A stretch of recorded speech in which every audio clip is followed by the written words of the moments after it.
মুড়ি দিয়ে পারফেক্ট মিষ্টি বানিয়ে বাসার সবাইকে খাওয়ালাম। তাই ভাবলাম রেসিপিটা তোমাদের সঙ্গে একটু শেয়ার করি। এর প্রধান উপকরণই হচ্ছে মুড়ি।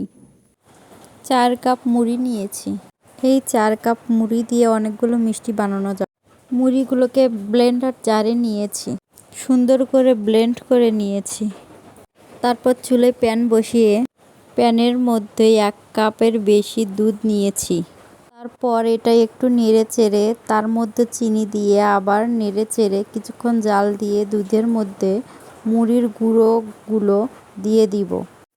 চুলোর জাল একদম লো আছে দিয়ে কাঠের চামচ দিয়ে মিক্স করে নিয়েছি। এটি হচ্ছে মেইন উপকরণ।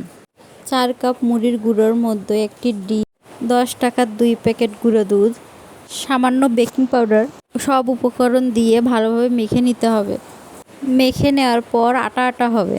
তারপর মিষ্টি শেপ করে নিয়েছি। প্যানের মধ্যে তেল গরম করে লো হিটে ভেজে নিলাম। শিরা তৈরির জন্য 1 কাপ চিনির মধ্যে 1 কাপ পানি দিলাম। তার মধ্যে এলাচ দিলাম।